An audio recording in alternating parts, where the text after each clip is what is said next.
Hello students, मेरा नाम धीरज Mohan Dwivedi and स्वागत है आपके फेवरेट चैनल मैग्नेट ब्रेन्स पर। मैग्नेट ब्रेन्स एक ऐसा चैनल जहां पर आपको मिलता है बिल्कुल फ्री ऑनलाइन एजुकेशन और वो भी एक क्वालिटी एजुकेशन। तो चलें, आज हम शुरू करेंगे आपके क्लास 12 फिजिक्स का जो चैप्टर है, chapter number 4, that is moving charges and magnetism का बहुत ही ज्यादा इंपॉर्टेंट टॉपिक, बहुत ही ज्यादा, दैट इज साइक्लोट्रॉन, है ना। साइक्लोट्रॉन मतलब एक ऐसा टॉपिक है जहां से हम बात करें आपके बोर्ड एग्जाम की, हम बात करें आपकी कंपटीशन की, ठीक है, दोनों जगह पर इस टॉपिक से क्वेश्चंस पूछे जाते हैं, ठीक है। तो चलें शुरू करते हैं, क्या होता है साइक्लोट्रॉन देखते हैं। देखो साइक्लोट्रॉन क्या होता है, ठीक है, डेफिनेशन लिखा हुआ है, प्रिंसिपल लिखा हुआ है, लेकिन मेरी बात को सुने पहले। देखो साइक्लोट्रॉन एक ऐसा डिवाइस होता है, ठीक है, जो यूज होता है to accelerate a heavy charge particle to a suitable speed, है ना। मतलब मैंने बोला कि ये एक ऐसा डिवाइस है जिसका हम इस्तेमाल करते हैं to accelerate heavy charge particle to a suitable speed या टू अ रिक्वायर्ड स्पीड, ठीक है। एक्सेलरेट करने के लिए काम आता है ये साइक्लोट्रॉन। क्लियर? ठीक है। अब देखो ये इसका प्रिंसिपल क्या है, ये किसके ऊपर बेस्ड है, तो मेरी बात को सुनना। देखो तुम्हें ये पता है ना कि जो इलेक्ट्रिक फील्ड होता है वो चार्ज पार्टिकल को एक्सेलरेट करता है। मतलब इलेक्ट्रिक फील्ड जो है ना वो क्या करता है, चार्ज पार्टिकल की वेलोसिटी के मैग्नीट्यूड को चेंज करता है ना, ठीक है, क्योंकि वो फोर्स एक्ट करता है चार्ज पार्टिकल के ऊपर QE, ठीक है। तो अगर फोर्स लगेगा तो ऑब्वियस ही बात है कि उसका एक्सेलरेशन होगा, ठीक है। फिर यहां पर अगर हम बात करें मैग्नेटिक फील्ड की, ठीक है, तो मैग्नेटिक फील्ड क्या करता है, अगर चार्ज पार्टिकल उस मैग्नेटिक फील्ड में परपेंडिकुलरली एंटर करेगा तो आपको मालूम है ना कि वो सर्कुलर पाथ मेंटेन कराएगा चार्ज पार्टिकल को, है कि नहीं, ठीक है। ये मैंने बताया हुआ है प्रीवियस टू प्रीवियस वीडियो में कि अगर कोई चार्ज पार्टिकल किसी मैग्नेटिक फील्ड में परपेंडिकुलरली एंटर करेगा, ठीक है, तो वहां पर वो एक सर्कुलर पाथ को फॉलो करेगा, क्योंकि वहां पर जो मैग्नेटिक फोर्स है वो सेंट्रीपिटल फोर्स प्रोवाइड करेंगे, ठीक है ना। चलो, तो होता क्या है, साइक्लोट्रॉन के अंदर एक अरेंजमेंट होता है आपके क्रॉस इलेक्ट्रिक और मैग्नेटिक फील्ड का। क्रॉस का मतलब इलेक्ट्रिक फील्ड और मैग्नेटिक फील्ड दोनों आपस में परपेंडिकुलर होते हैं, ऐसा अरेंजमेंट रहता है उस साइक्लोट्रॉन के अंदर, ठीक है, जिसमें क्या होता है, इलेक्ट्रिक फील्ड क्या करेगा, आपके चार्ज पार्टिकल को एक्सेलरेट करेगा, है ना, और फिर जो आपका मैग्नेटिक फील्ड है उसको घुमा के वापस लाएगा, ठीक है, और फिर से इलेक्ट्रिक फील्ड एक्सेलरेट करेगा। तो बार बार एक सक्सेसिव टाइम इंटरवल के बाद वो चार्ज पार्टिकल क्या होगा, एक्सेलरेट होगा, ठीक है, टू अ रिक्वायर्ड स्पीड, है ना। अब तुम्हारे अंदर वो क्यूरियोसिटी जाग रही होगी कि सर ये कैसे कर रहा है ये, तो वो अभी अपन देखेंगे कंस्ट्रक्शन में, है ना। तो यहां पर एक बार अपन प्रिंसिपल को पढ़ते हैं। देखो, the working of cyclotron is based on the fact that a positively charged particle can be accelerated to a sufficiently high energy with the help of smaller values of oscillating electric field by making it to cross the same electric field time and again with the use of strong magnetic field। देखो क्या होता है, वहां पर जो electric field हम रखते हैं ना वो ऑसिलेटिंग इलेक्ट्रिक फील्ड होता है। मतलब बार बार एक पर्टिकुलर टाइम इंटरवल में इलेक्ट्रिक फील्ड का डायरेक्शन चेंज होता है कि नहीं। तो वहां पर क्या करते हैं कि इलेक्ट्रिक फील्ड को ऑसिलेटिंग रखते हैं, ठीक है, और बार बार चार्ज पार्टिकल को उस ऑसिलेटिंग फील्ड के अंदर लाते हैं घुमा के, और ये घुमाने का काम किसका होता है, मैग्नेटिक फील्ड का, ठीक है। तो मैग्नेटिक फील्ड के कारण हम चार्ज पार्टिकल को बार बार उस ऑसिलेटिंग इलेक्ट्रिक फील्ड के अंदर लाते हैं और उसको एक्सेलरेट करवाते हैं after regular interval of time. तो ऐसे करके वो इलेक्ट्रॉन एक्सेलरेट हो जाता है to a sufficiently high energy तक, ठीक है। चलो अब हम देखते हैं इसका कंस्ट्रक्शन, वहां से आपको पूरा गेम समझ में आएगा कि क्या कहानी होती है इसके अंदर, ठीक है। चलो देखो, तो एक काम करें, पहले आप इसका स्क्रीनशॉट ले लें, फिर बात करते हैं इसके कंस्ट्रक्शन को लेके, है ना। चलो अब देखते हैं इसका कंस्ट्रक्शन। देखो यहां पर आपको डायग्राम दिख रहा है, ये पूरा उस साइक्लोट्रॉन के अंदर ऐसा अरेंजमेंट होता है। देखो क्या दिख रहा है यहां पर, ये जो आपको दिख रहा है ये आपके डी है, डीज मतलब आपका डी फॉर्म में एक हॉलो सिलेंडर है, ऐसा ऐसा है ये। देखो थोड़ा सा मैं कोशिश करता हूं बनाने की।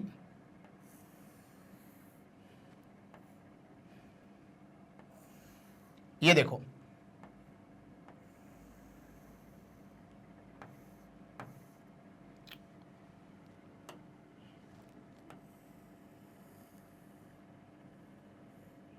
ठीक है, ये ऐसा रहता है आपका, है ना। यहां पर देखो ये डीज है, ठीक है।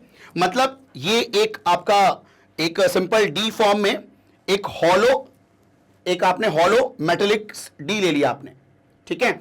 ये देखो इसे बोलते हैं हम लोग डीज। डीज क्यों बोल रहे हैं? क्योंकि ये डी शेप में है, ठीक है।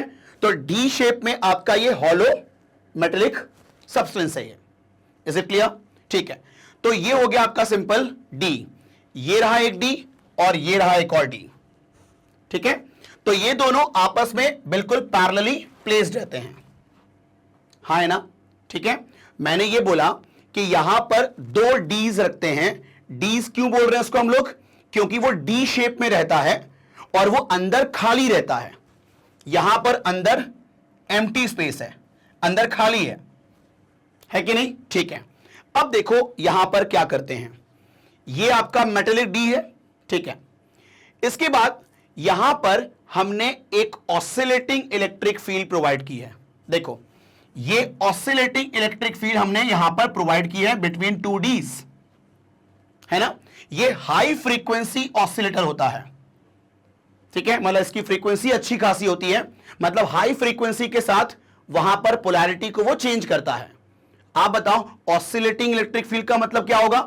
पोलैरिटी का साइन एक रेगुलर इंटरवल में क्या होगा? चेंज होगा। उसी को बोलते हैं ना ऑसिलेटिंग इलेक्ट्रिक फील्ड, ठीक है। तो कभी आपका इलेक्ट्रिक फील्ड का डायरेक्शन होगा टुवर्ड राइट, कभी toward left, toward right, toward left, ठीक है। चलो तो यहां पर मैंने क्या बोला, ये आपका मेटेलिक डी है जिसके अंदर हॉलो पोर्शन है, ठीक। उसके बाद उन दोनों डी को हमने एक हाई फ्रीक्वेंसी ऑसिलेटर से कनेक्ट कर दिया। इसका काम है to provide electric field between the two Ds, ठीक है। नाउ अब देखो यहां पर हमने दो मैग्नेट कनेक्ट किए हुए हैं, ये नॉर्थ और ये साउथ। तो यहां पर जो आपका मैग्नेटिक फील्ड है वो डाउनवर्ड डायरेक्शन में एग्जिस्ट कर रहा है ना। तो यहां पर आपका मैग्नेटिक फील्ड भी एग्जिस्ट कर रहा है डाउनवर्ड डायरेक्शन में, क्योंकि आपको मालूम है कि मैग्नेटिक फील्ड का डायरेक्शन होता है नॉर्थ टू साउथ, ठीक। चलो तो अब देखो ये जो आपका डी है ये आपका हॉरिजॉन्टली प्लेस्ड है, हॉरिजॉन्टली डीज, ठीक। तो और यहां पर हमने इलेक्ट्रिक फील्ड प्रेजेंट करवाया हमने। तो ये देखो ये जो आपके दो डीज हैं, ये आपका D2 है और ये D1 है। तो D2 और D1 के बीच में इलेक्ट्रिक फील्ड सेटअप रहेगा। तो इलेक्ट्रिक फील्ड का डायरेक्शन क्या होगा?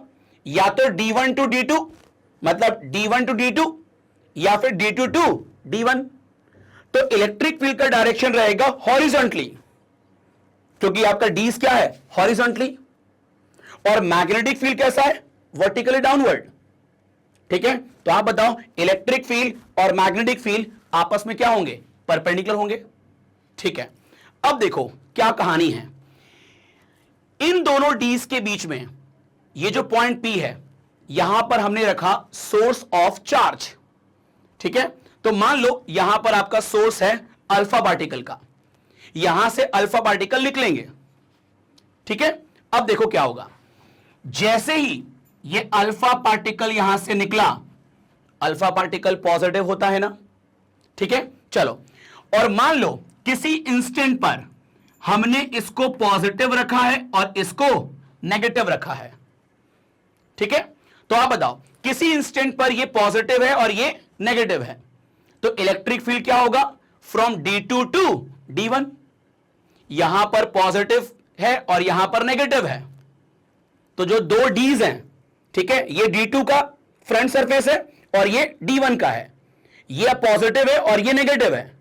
तो आपका इलेक्ट्रिक फील्ड क्या होगा, D2 टू D1 होगा कि नहीं होगा। ठीक है, अब देखो जैसे यहां से अल्फा पार्टिकल एमिट हुआ, वो अल्फा पार्टिकल मूव करेगा टुवर्ड D1, क्योंकि इलेक्ट्रिक फील्ड का डायरेक्शन है D2 टू D1, तो इस तरफ मूव करेगा।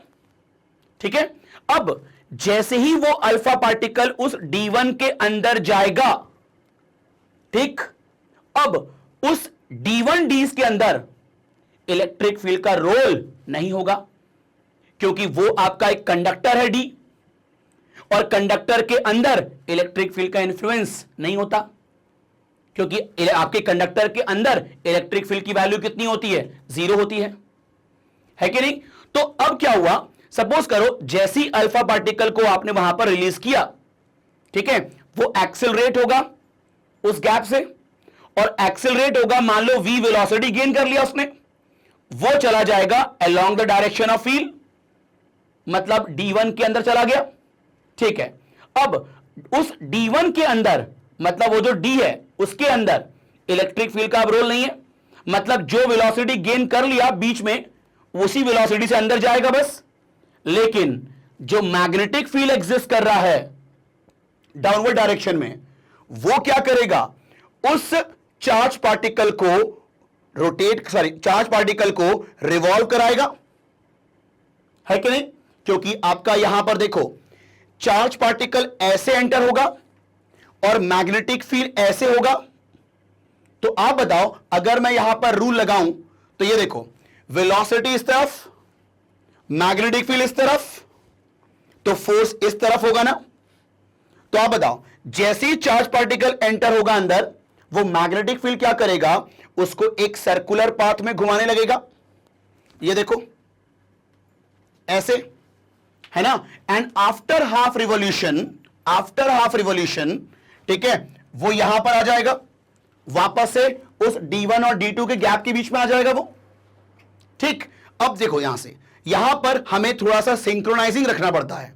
कैसे, देखो जितने टाइम में वो हाफ रिवॉल्यूशन लेगा चार्ज पार्टिकल, उतने ही टाइम में यहां पर पोलैरिटी रिवर्स हो जाएंगी। ठीक है, तो अब हम बोलेंगे आफ्टर हाफ टाइम पीरियड, क्योंकि हाफ रिवॉल्यूशन किया, मतलब आफ्टर हाफ टाइम पीरियड, ठीक है, the polarity of dees get reversed. अब बताओ, ये हो जाएगा पॉजिटिव और ये हो जाएगा नेगेटिव। अब बताओ, जैसे ये घूम के यहां पर आएगा, ये पॉजिटिव है और ये नेगेटिव है, मतलब इलेक्ट्रिक फील्ड का डायरेक्शन इस तरफ है, तो ये एक्सेलरेट होगा यहां पर। अब ये एक्सेलरेट होगा तो उसके बाद और बड़ा सर्कल कंप्लीट करेगा ना। ठीक है, मान लो यहां पर वो v वेलोसिटी से एंटर हुआ था, अब जब ये घूमेगा तो उसकी v वेलोसिटी रहेगी, लेकिन जैसे ही हाफ रिवॉल्यूशन लेके आएगा, ठीक है, उसके बाद फिर से उसको इलेक्ट्रिक फील्ड मिला, वो इलेक्ट्रिक फील्ड क्या करेगा, इसको और एक्सेलरेट करेगा, क्योंकि इलेक्ट्रिक फील्ड क्या करता है, वेलोसिटी के वैल्यू को बढ़ाएगा। तो अब जिस वेलोसिटी से D2 में एंटर होगा ना, वो ज्यादा होगा ना एज कंपेयर टू यहां वाली वेलोसिटी से, तो अब वो बिगर सर्कल कंप्लीट करेगा ना, क्योंकि आप लोगों ने पढ़ा होगा कि R is equal to mv/qb होता है। तो अगर यहां पर एक्सेलरेट हुआ है ये सेकेंड टाइम, ठीक है, तो आपका जो रेडियस होगा उस सर्कुलर पाथ का, वो और बड़ा होगा। ठीक, तो अब देखो, अब ये बड़ा सर्कल कंप्लीट करेगा। देखो, अब जैसे ये D2 के अंदर आएगा, ड्यू टू मैग्नेटिक फील्ड, वो क्या होगा, सर्कुलर पाथ फॉलो करेगा। फिर आफ्टर हाफ रिवॉल्यूशन, है ना, फिर से इसका पोलैरिटी रिवर्स, तो अब ये वापस प्लस हो गया और ये माइनस हो गया। तो अब यहां पर पहुंचा वो, ठीक है, इलेक्ट्रिक फील्ड हो गया अब उस तरफ D1 की तरफ, फिर से एक्सेलरेट होगा, फिर यहां पर ये हाफ रिवॉल्यूशन लेगा, फिर पोलैरिटी रिवर्स, ऐसे करके कंटिन्यूअसली वहां पर उसका एक्सेलरेशन होता जाएगा जैसी वो उस डीज के बीच में आएगा। ठीक है, तो अब देखो, सपोज करो ये आफ्टर दिस राउंड, यहां पर देखो, जैसे यहां पर आया वो, ये वाला जो राउंड है, ये वाला राउंड, यहां पर मान लो उसकी वेलोसिटी हो गई वो जो हम चाहते थे। ठीक है, तो मान लो वो स्पीड है आपका v0, ठीक है, जो हमें वेलोसिटी रिक्वायर्ड थी। तो वो वेलोसिटी गेन करके वो v0 वेलोसिटी से ऐसे घूमेगा, और घूमने के बाद यहां पर हमने एक विंडो लगाया हुआ है। ठीक है, तो v0 वेलोसिटी गेन करते हुए, ये रिवॉल्यूशन लेते हुए, यहां पर हमने एक विंडो लगाया हुआ है, वो उस विंडो से निकल जाएगा, है कि नहीं। यहां पर जैसी वो यहां पर आएगा, आपका इलेक्ट्रिक फील्ड का रोल खत्म, ठीक है, मैग्नेटिक फील्ड का रोल खत्म। तो वहां पर जो उसके पास डायरेक्शन होगा उसी के टैंजेंट के लॉन्ग निकल जाएगा वो। ठीक है, मतलब यहां पर आपने देखा कि हर हाफ टाइम में उसका क्या हो रहा है, एक्सेलरेशन हो रहा है, मतलब उसके वेलोसिटी के मैग्नीट्यूड का इंक्रीमेंट हो रहा है हर हाफ साइकिल के बाद। आ रही है बात समझ में। ठीक है, तो ऐसे कर करके उसके वेलोसिटी को बढ़ाते गए, ठीक है, टू अ रिक्वायर्ड वेलोसिटी से v0, है ना, और फिर उसको विंडो के थ्रू बाहर निकाल दिया और मिल गया हमें उस पर्टिकुलर वेलोसिटी का charge particle. Is it clear. ठीक है, तो ये होता है ऐसा अरेंजमेंट साइक्लोट्रॉन के अंदर, है ना। अब मैं इसको कंक्लूड करता हूं, सुनना ध्यान से। मैंने क्या बोला, यहां पर हम दो डीज रखते हैं, ठीक है, दोनों हॉलो होते हैं। ठीक है, यहां पर हम उन दोनों डीज के बीच में एक हाई फ्रीक्वेंसी ऑसिलेटर रखते हैं, ठीक है, जिसका टाइम पीरियड, देखो फ्रीक्वेंसी ऑसिलेटर है, ये ऑसिलेटिंग इलेक्ट्रिक फील्ड प्रोवाइड करेगा, है ना। इसका मतलब कि इलेक्ट्रिक फील्ड का डायरेक्शन एक रेगुलर टाइम इंटरवल में चेंज होगा। ठीक है, तो यहां पर क्या करते हैं, जो टाइम पीरियड, ठीक है, इस ऑसिलेटिंग इलेक्ट्रिक फील्ड का होगा, वही टाइम पीरियड उसके रिवॉल्यूशन का भी होना चाहिए ना, है ना, ताकि जब वो वापस आए, एक हाफ रिवॉल्यूशन लेके आए, तो उसका पोलैरिटी भी रिवर्स होके मिले, ताकि फिर से एक्सेलरेट हो, फिर जब हाफ रिवॉल्यूशन लेके आए फिर से रिवर्स हो जाए, फिर एक्सेलरेट हो। हाँ, है ना। तो यहां पर इलेक्ट्रिक फील्ड का काम है उसके मैग्नीट्यूड को इंक्रीज करना, और आपके मैग्नेटिक फील्ड का काम है उसको रिवॉल्यूशन देना। इज इट क्लियर, है कि नहीं। तो ऐसे हम करते हैं यहां पर काम, to accelerate a charge particle.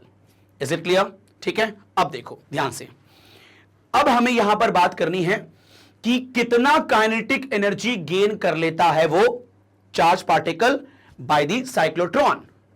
ठीक है, तो आप बताओ, यहां पर उसने v0 वेलोसिटी गेन कर लिया, तो v0 वेलोसिटी गेन कर लिया है, तो ऑब्वियस ही बात है उसके पास काइनेटिक एनर्जी अच्छी खासी होगी। तो maximum kinetic energy gain by the charge particle, वो अगर हमें निकालना हो तो कैसे निकालेंगे। ठीक है, तो उसके लिए हम कुछ कैलकुलेशन करते हैं। तो पहले एक काम करें, आप लोग इसका स्क्रीनशॉट ले लें, फिर हम कैसे कैलकुलेशन करेंगे आपके मैक्सिमम काइनेटिक एनर्जी का, वो देखते हैं अपन। ठीक है, चलो, तो अब हम देखते हैं यहां पर कुछ कैलकुलेशंस। देखो ध्यान से, यहां पर maximum energy of positive ion या पॉजिटिव चार्ज है आपका b² q² r0² upon 2m। मैं इसको जरा एक्सप्लेन करता हूं कि ये मैक्सिमम काइनेटिक एनर्जी ये कैसे आई है। ठीक है, अब आते हैं यहां पर प्रीवियस डायग्राम पे। ठीक है, देखो ध्यान से, यहां पर देखो, मान लो कि आफ्टर सक्सेसिव रिवॉल्यूशन, ठीक है, जब वो यहां पर आया, ये वाला जो उसका सर्कुलर पाथ है, ठीक है, यहां पर मान लो उसकी वेलोसिटी थी v0, ठीक है, v0, और ये जो आपका सर्कुलर पाथ है इसका रेडियस मान लो r0। ठीक है, ठीक है, तो अब देखो यहां पर अगर मुझे मैक्सिमम काइनेटिक एनर्जी चाहिए, मैक्सिमम काइनेटिक एनर्जी चाहिए, तो वो फॉर्मूला होगा half into m into v0 square ना। ठीक है, अब देखो यहां पर यहां पर V नॉट की वैल्यू निकालनी होगी, तो आप बताओ, सिंस आप ये बताओ R is equal to mv by QB होता है कि नहीं होता, बोलो हाँ है ना, ठीक है। अब देखो, अगर यहां पर रेडियस R नॉट है, इसका रेडियस क्या मान लेते हैं, R नॉट, तो R not is equal to m into V not upon QB ना, कोई दिक्कत तो नहीं, ठीक है। अब देखो यहां पर मुझे V नॉट की वैल्यू, यहां पर V नॉट की वैल्यू यहां से निकालनी पड़ेगी, तो ये बताओ क्या मैं लिख सकता हूं R not into QB upon M is equal to V not, ठीक। चलो, तो अब मैं V नॉट को रिप्लेस कर रहा हूं इससे, तो अब देखो ध्यान से, therefore maximum kinetic energy is equal to half m, थोड़ा सा और लेफ्ट में लिखता हूं मैं इसको, ये देखो, maximum kinetic energy equal to half m into V not square, और V नॉट की वैल्यू ये है, तो क्या हो जाएगा, इसका स्क्वायर करना पड़ेगा, तो ये हो जाएगा R not square Q square B square upon M square, एक M कैंसल आउट, तो आप बताओ इसको लिख देंगे ऐसा हम लोग, B square Q square R not square upon 2M, ये होगा ना आपका मैक्सिमम काइनेटिक एनर्जी, ठीक है। अब सुनो ध्यान से, ये जो आपका R नॉट है ना, इसे हम जनरली लेते हैं रेडियस ऑफ डीज, तो तुम बताओ, ये बिल्कुल इसके एज के पास में रिवॉल्व कर रहा है ना, बिल्कुल है ना। आप ये देखो, जब दोनों डीज को आप मिलाओगे तो एक आपको सर्कुलर डिस्क दिखेगा ना, ठीक है। तो आप बताओ, ये जो आपका सर्कुलर पाथ है वो नियर टू सरकमफरेंस है कि नहीं उस डी के, तो ये जो आपका सर्कुलर पाथ है वो सरकमफरेंस के करीब में है, मतलब उस सर्कुलर पाथ का जो रेडियस होगा वो रेडियस ऑफ डीज के बराबर होगा, है ना। तो जनरली क्या होता है, जब मैक्सिमम काइनेटिक एनर्जी निकालते हैं तो वहां पर रेडियस की जरूरत पड़ती है ना, और वो रेडियस किसका लेते हैं, वो डीज का रेडियस लेते हैं, ठीक है। तो यहां पर हम कहते हैं कि आर नॉट स्क्वायर, मतलब आर नॉट जो है is near to radius of dees, radius of dees, is it clear, कोई दिक्कत, ठीक है। चलो, तो ये कहानी होती है आपके सिंपल मैक्सिमम काइनेटिक एनर्जी की। नाउ अब अगर मुझे निकालनी है frequency of cyclotron, frequency of cyclotron का मतलब, ठीक है, आप ये बताओ, यहां पर जो आपका फ्रीक्वेंसी होगा रिवोल्यूशन ऑफ चार्ज पार्टिकल का, वही फ्रीक्वेंसी होनी चाहिए ना किसका, आपके हाई फ्रीक्वेंसी ऑसिलेटर का, है ना। तभी तो वहां पर क्या कहानी होगी कि जैसी हाफ रिवोल्यूशन आएगा, ठीक है, तो उसी वक्त उसका पोलैरिटी रिवर्स होना चाहिए, है ना। मतलब time period of this high frequency oscillator and time period of revolution should be match. तो यहां पर अगर साइक्लोट्रॉन की फ्रीक्वेंसी निकालनी है तो उसके लिए फॉर्मूला हम लोगों ने पहले पढ़ा हुआ है, जो प्रीवियस वीडियो था मेरा, not previous to previous video, जहां पर मैंने बात की थी motion of charge particle in a magnetic field, वहां पर मैंने frequency of revolution of charge particle का हमने निकाला था फ्रीक्वेंसी का एक्सप्रेशन, ठीक है। तो देखो ध्यान से यहां पर क्या कहानी होगी, इधर देखो,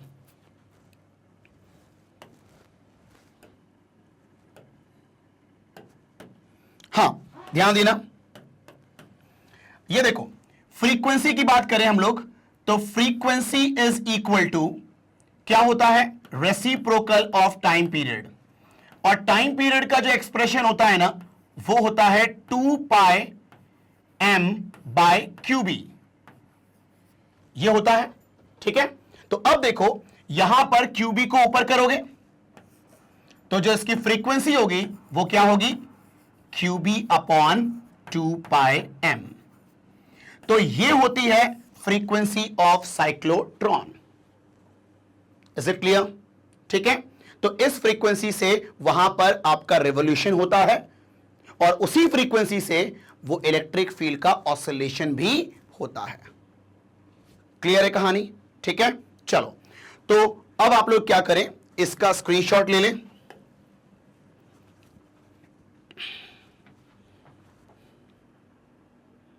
ठीक है, फिर जो मैंने फ्रीक्वेंसी अभी निकाला था मैंने, वो फ्रीक्वेंसी यहां पर भी आपको लिखा हुआ मिल रहा है, इसका भी स्क्रीनशॉट ले लें। चलो अब हम बात करेंगे इस साइक्लोट्रॉन की कुछ लिमिटेशंस को लेके, है ना। तो क्या क्या इसके लिमिटेशंस हैं, मतलब कोई एक लिमिट डिसाइड की गई है साइक्लोट्रॉन को लेके, और क्या इसके डिसएडवांटेजेस हैं वो अपन को बात करनी है। ठीक है, तो देखिए यहां पर ध्यान से, लिमिटेशन ऑफ साइक्लोट्रॉन। देखो इसमें पहला जो लिमिटेशन है ना, उसमें क्या कहानी है, देखो जब अपन किसी पॉजिटिव चार्ज पार्टिकल को एक्सेलरेट करते हैं, ठीक है, तो उसकी वेलोसिटी बढ़ती है ना। अब कंटिन्यूअसली हर हाफ टाइम पीरियड में उसका एक्सेलरेशन होगा, ठीक है। तो जब उसकी वेलोसिटी कंपेरेबल हो जाती है टू वेलोसिटी ऑफ लाइट, तो उस पार्टिकल का मास बढ़ जाता है। ठीक है, ठीक है, मास बढ़ जाता है। तो कैसे मास बढ़ता है, आप लोगों ने पढ़ा होगा पहले कि आपका जो थ्योरी ऑफ रिलेटिविटी होती है, m is equal to M not upon under root of 1 minus V square by C square, जिसमें एम नॉट क्या होता है, रेस्ट मास। ये क्या होता है, रेस्ट मास, रेस्ट मास, ठीक है। और ये m क्या है, ये आपका new mass due to increment of velocity. अब जरा सोचो, ठीक है, दिमाग लगाना, यहां पर अगर वेलोसिटी की वैल्यू बढ़ेगी, ये आपका v क्या है, वेलोसिटी ऑफ चार्ज पार्टिकल, ये c क्या है, वेलोसिटी ऑफ लाइट, ठीक है। अब देखो अगर ये v की वैल्यू बढ़ेगी तो ये वाला टर्म बढ़ेगा, और अगर ये वाला टर्म बढ़ेगा, ठीक है, ये वाला टर्म बढ़ेगा अगर v इंक्रीज होगा तो, और अगर ये वाला टर्म बढ़ेगा तो 1 माइनस ये जो सब्ट्रैक्टिंग क्वांटिटी है वो अगर बढ़ रही है तो ये होल वैल्यू क्या होगी, कम होगी, है ना। तो अगर v square by C square increase होगा तो 1 minus V square by C square decrease होगा, और अगर ये डिक्रीज होगा मतलब ये पूरा रूट डिक्रीज होगा, मतलब इसका डिनोमिनेटर डिक्रीज होगा, और अगर डिनोमिनेटर डिक्रीज होगा तो इसका ये m इंक्रीज होगा, है ना। तो if v increases therefore v square by c square also increases, therefore 1 minus v square by c square decreases, है कि नहीं, therefore m increases। ठीक है, वो आप लोग को समझ में आ रहा होगा कि अगर v बढ़ेगा तो ये वाली वैल्यू बढ़ेगी, और ये टर्म बढ़ेगा तो 1 माइनस ये वाला टर्म, ये पूरा 1 minus V square by C square, ये क्या होगा, घटेगा, और अगर घटेगा तो आपका ऑब्वियस ही बात है m बढ़ेगा, बिकॉज ये इनवर्सली है ना। तो कुल मिलाकर के कि अगर वेलोसिटी बढ़ती है चार्ज पार्टिकल की, ठीक है, तो उस पार्टिकल का मास भी इंक्रीज होता है कि नहीं, और उसका मास अगर इंक्रीज होगा तो उसका टाइम पीरियड भी इंक्रीज होगा। क्यों, क्योंकि टाइम पीरियड का एक्सप्रेशन होता है t is equal to 2 pi m upon QB। तो अगर मास इंक्रीज होगा तो टाइम पीरियड भी इंक्रीज होगा, है कि नहीं। और अगर टाइम पीरियड में चेंज आया तो एक मिसमैच हो जाएगा ना between time period of revolution of charge particle and time period of electric field, oscillating electric field. मतलब यहां पर यह कहानी होगी ना कि अब टाइम पीरियड बढ़ेगा, मतलब अब ज्यादा समय लगेगा उसको सर्कुलर पाथ में मूव करने में, और ज्यादा समय लगेगा मतलब उसके पहले ही वहां पर पोलैरिटी रिवर्स हो चुकी होगी, तो एक मिसमैच हो जाएगा ना आपका, ठीक है। और अगर मिसमैच होगा तो वहां पर वो फर्दर उस चार्ज पार्टिकल को एक्सेलरेट नहीं कर पाएगा, है कि नहीं। क्योंकि अगर एक्सेलरेशन करानी है तो आपका टाइम पीरियड ऑफ रिवॉल्यूशन और जो ऑसिलेटिंग इलेक्ट्रिक फील्ड का टाइम पीरियड है वो मैच करना चाहिए। अगर उनकी फ्रीक्वेंसीज मैच नहीं हुई तो एक्सेलरेट नहीं होगा, क्योंकि उसी वक्त अगर उसका पोलैरिटी रिवर्स नहीं हुआ, जब तक वो वहां पर पहुंचेगा और अगर रिवर्स नहीं हुआ तो फर्दर एक्सेलरेट नहीं होगा। ठीक है, तो कुल मिला के इन शॉर्ट कि अगर वेलोसिटी बढ़ती है टू अ ग्रेटर स्पीड, ठीक है, और उसकी वेलोसिटी लाइट की वेलोसिटी के कंपैरिजन में हो जाती है अगर, ठीक है, तो उसका मास में चेंजेस देखने को मिलता है।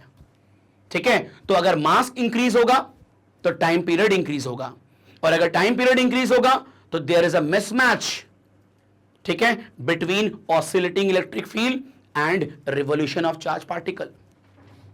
Therefore charge particle can not be accelerated further, है ना। इसीलिए हम एक पर्टिकुलर वेलोसिटी तक ही एक्सेलरेट कर सकते हैं साइक्लोट्रॉन के थ्रू, है ना, क्योंकि इतना ज्यादा देखो क्या होता है, हां, अगर लाइट के वेलोसिटी से बहुत कम वेलोसिटी है तो मास में उतना चेंजेस देखने को नहीं मिलता, लेकिन अगर बहुत ज्यादा वेलोसिटी हो जाती है, ठीक है, comparable to velocity of light, तब जाके ये कहानी होती है। ठीक है, तो इसीलिए कहते हैं कि ज्यादा वेलोसिटी से हम एक्सेलरेट नहीं करते, एक पर्टिकुलर रेंज तक हम उसको एक्सेलरेट करते हैं। Is it clear? ठीक है, सेकंड इसका क्या है लिमिटेशन देखते हैं। पहले एक काम करें, इसका स्क्रीनशॉट ले लें। चलो अब देखो यहां पर सेकंड क्या है इसका limitation, cyclotron is suitable for accelerating heavy particles, है कि नहीं। मतलब साइक्लोट्रॉन का इस्तेमाल करते हैं जो हैवी पार्टिकल्स होते हैं ना, लाइक प्रोटॉन हो गया, ठीक है, उसके बाद आपका जो अल्फा पार्टिकल्स हैं, अल्फा पार्टिकल का जो मास होता है वो 4 गुना होता है प्रोटॉन के मुकाबले, है कि नहीं।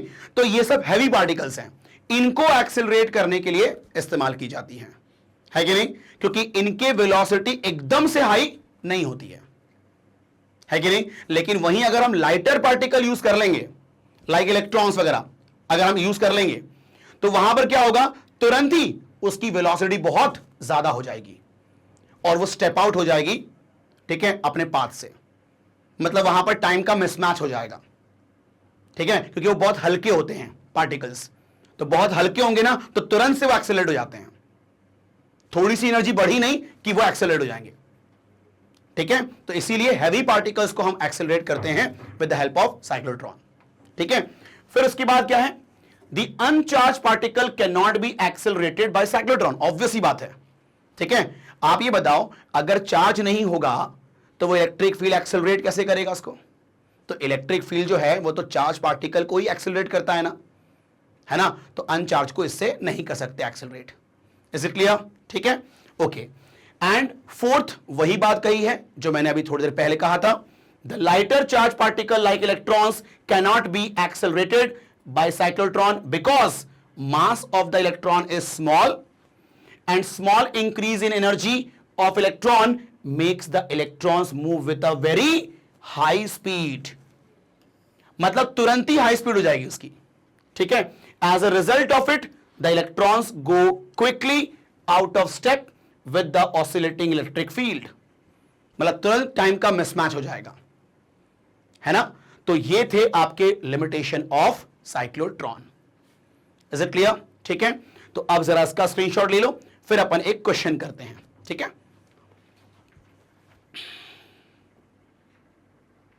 चलो एग्जाम्पल देखते हैं यहां पर, ठीक है। क्या बोल रहा है क्वेश्चन में, देखो पहले इंफॉर्मेशन लिखते हैं। A cyclotron oscillator frequency is 10 megahertz, high frequency होता है ऑसिलेटर, देख रहे हो 10 मेगाहर्ट्ज मतलब 10 इंटू 10 की पावर 6 हर्ट्ज, ठीक है। तो यहां पर देखो ध्यान से, जो इंफॉर्मेशन दिया हुआ है उसको लिखते चलते हैं। फ्रीक्वेंसी है यहां पर 10 मेगाहर्ट्ज मतलब 10 इंटू 10 की पावर 6 हर्ट्ज, ठीक है। What should be the operating magnetic field for accelerating protons, मतलब मुझे मैग्नेटिक फील्ड की स्ट्रेंथ निकालनी है, ठीक है। If the radius of its dees is 60 centimetre, तो जो डीज का रेडियस होता है वो हम लोग R0 लेते हैं ना, इफ यू रिमेंबर, ठीक है। तो आप बताओ यहां पर जो डी का रेडियस है 60, वही होगा आपका R0, डेट इज 60 मतलब कितना, 60 इंटू 10 की पावर -2 मीटर, ठीक है। मतलब वो आपका आखिरी वाला सर्कुलर पाथ है कि नहीं? ठीक है, चलो अब बोल रहे हैं what is the kinetic energy of the proton beam produced by the accelerator in mega electron volt. ठीक है, तो अपन को यहां पर काइनेटिक एनर्जी भी निकालनी है मेगा इलेक्ट्रॉन वोल्ट में। ठीक है, निकाल लेंगे।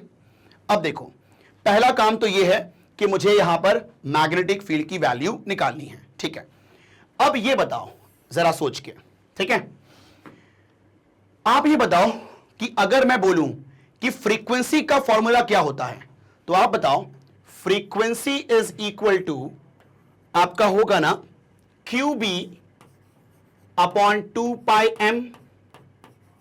ठीक, चलो अब देखो ध्यान से, यहां पर किसको एक्सेलरेट कर रहे हैं? प्रोटॉन्स को। ठीक है, तो यहां पर मास किसका आएगा? प्रोटॉन का आएगा। ठीक है, चार्ज किसका आएगा? प्रोटॉन का आएगा। ठीक है, अब देखो ध्यान से, यहां पर इसको ऊपर करो, यहां पर देखो मुझे B की वैल्यू निकालनी है, तो क्या लिख सकते हैं? B equal to 2πm into nu upon Q।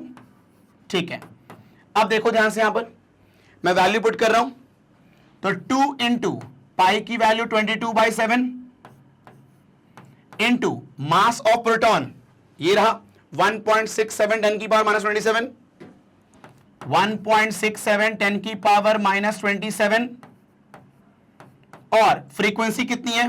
10 into 10 की पावर 6, क्या लिख लिया? 10 की पावर 7, 10 की पावर 7। ठीक है, अपॉन जो Q है वो प्रोटॉन का चार्ज होगा, दैट इज दिस 1.6 इंटू 10 की पावर -19। ठीक है, चलो अब यहां पर कैलकुलेशन करते हैं। देखो यहां पर ध्यान देना, ये हो गया 44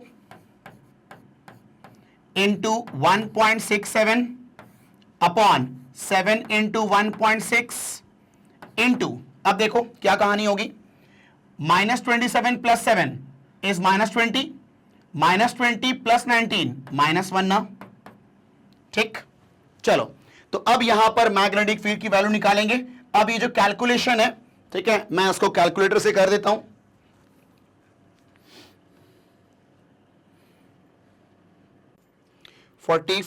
इंटू 1.67, ये हो गया आपका डिवाइडेड बाय 7 डिवाइडेड बाय 1.6, तो 6.56, ये होगा आपका 6.56 इंटू 10 की पावर -1, तो 10 की पावर -1 को भी यहां पर एडजस्ट कर दो, तो 0.656 टेस्ला, ये होगा आपका मैग्नेटिक फील्ड स्ट्रेंथ। ठीक, तो यहां पर पहले सवाल का जवाब कंप्लीट हो गया कि what should be the operating magnetic field. ठीक है, नाउ अब हमें निकालनी है kinetic energy in mega electron volt. ठीक है, चलो निकालते हैं काइनेटिक एनर्जी। देखो ध्यान से, यहां पर देखो ध्यान से, मुझे निकालनी है काइनेटिक एनर्जी। तो काइनेटिक एनर्जी का जो एक्सप्रेशन है वो होता है ½mv0²। ठीक, और ये बताओ R0 equal to m v0 upon QB होगा ना, तो यहां से v0 की वैल्यू ये हो जाएगा R0 QB अपॉन m। तो जब ये वैल्यू पुट करोगे ना, तो जो एक्सप्रेशन आएगा वो क्या आएगा?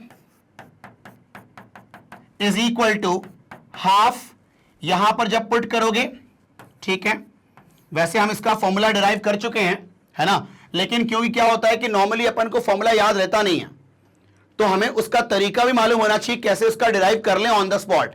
ठीक है, चलो देखो यहां पर V0 की वैल्यू कितनी है, तो यहां पर पुट कर रहे हैं तो सबका स्क्वायर करना होगा। ठीक है, अपॉन m²।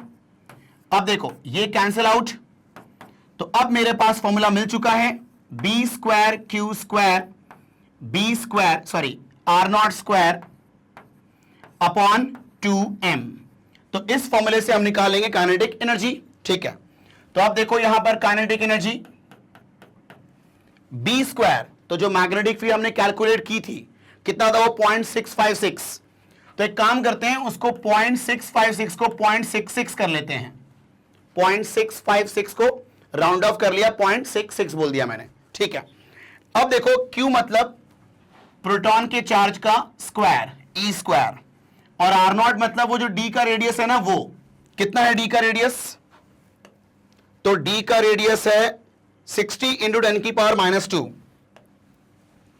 तो ये हो जाएगा आपका 60 इंटू 10 की पावर -2 का स्क्वायर, तो 0.66, अच्छा इसका भी स्क्वायर होगा भाई, और ई का स्क्वायर और आर नॉट स्क्वायर, ठीक है, upon 2 into mass, mass of proton कितना होता है 1.67 इंटू 10 की पावर -27, ठीक है। अब जो भी कैलकुलेशन होके यहां पर आंसर आएगा वो जूल में आएगा, ठीक है। फिर हम उसको डिवाइड करेंगे 1.6 इंटू 10 की पावर -19 से, ठीक है, तो वो किस में कन्वर्ट हो जाएगा, इलेक्ट्रॉन वोल्ट में, ठीक है। फिर उसको कन्वर्ट करेंगे मेगा में, तो उसके लिए 10 की पावर 6 का फिर से डिवाइड करेंगे, है ना, ठीक है। तो यहां पर देखो ध्यान से, अभी देखो ये आपका जूल में आएगा, ठीक है। अब एक बात बताओ, मैं इसको, ये ई स्क्वायर है, एक काम करें ई की वैल्यू पुट कर दें, तो ये होता है 1.6 इंटू 10 की पावर -19 और उसका स्क्वायर है, क्या इसको लिख दो 6 इंटू 10 की पावर -1, 6 इंटू 10 की पावर -1 और इसका square, whole upon 2 into 1.67 into 10 की पावर -27। अब देखो मैं इसको इलेक्ट्रॉन वोल्ट में कन्वर्ट करने जा रहा हूं, तो ये हो जाएगा आपका कितना 1.6 इंटू 10 की पावर -19 से फिर डिवाइड करना होगा, तो ये इलेक्ट्रॉन वोल्ट में आएगा कि नहीं आएगा, ठीक है।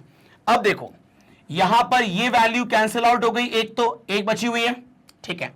अब देखो ध्यान से, ये आपका होगा 0.66 का स्क्वायर, चलो बाद में कर लेंगे अपन, कैलकुलेटर से करेंगे इसको। ये देखो 1.6 इंटू 10 की पावर -19, 6 का स्क्वायर 36 और 10 की पावर -1 का स्क्वायर 10 की power -2, whole upon 2 into 1.67 into 10 की पावर -27, ठीक है। चलो ये कैंसिल आउट कर देता हूं, 0.8 हो जाएगा। अब मैं ये जो सारे नंबर हैं उनका कैलकुलेशन पहले कर लेता हूं मैं, यहां देखो ध्यान से, 0.6 का स्क्वायर इंटू 0.8 इंटू 36 अपॉन 1.67। अब देखो 10 की पावर का -19 -2 इज -21, ठीक है, -21 प्लस 27 ये हो गया 10 की पावर 6, ठीक।